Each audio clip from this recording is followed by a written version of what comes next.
ဝက်ဆိုတာဘာအလုံးမမလုပ်ရပဲအလကားစားအလကားအိပ်ပြီးဇိမ်နဲ့နေရတဲ့တခုတည်းသောတတ္တဝါပဲသူကတော့သူ့ကိုယ်သူအယံကံကောင်းတယ်ထင်နေတာပေါ့ခြံရှင်ကသူ့ကိုအစာတွေအဝကျွေးအေးပူမြအောင်ဂယုစိုက်တော့ဝက်လေးကခြံရှင်ကငါ့ကိုအယံချစ်တာပဲငါလိုတာမှန်သမျှအကုန်ပေးတယ်လို့ထင်နေတာပေါ့ဒါပေမဲ့ဝက်လေးနားမလဲတာကအဲ့ဒီအစာတွေဟာလက်ဆောင်မဟုတ်ဘူးခြံရှင်ရဲ့ရင်းနှီးမြုပ်နှံမှုဆိုတာပဲသူတို့ကဝက်လေးကိုအချစ်ပိုနေတာမဟုတ်ဘူးအသားတိုးအောင်လုပ်နေတာကွယ်ဝက်လေးအဝဆုံးအပျော်ဆုံးဖြစ်နေတဲ့နေ့ဟာခြံရှင်ကဓားကိုအထက်ဆုံးသွေးနေတဲ့နေ့ပဲ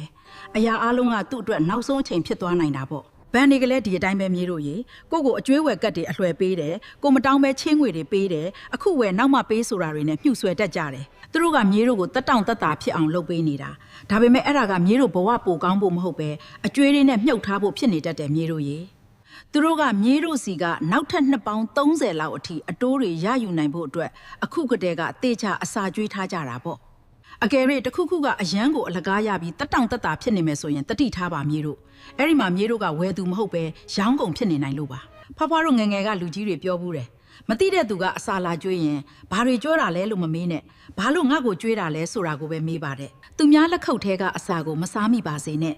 ကိုအားကိုပြီးအကျွေးကင်းတဲ့ဘဝကိုတိဆောက်နိုင်ကြပါစေမြေးတို့တွေ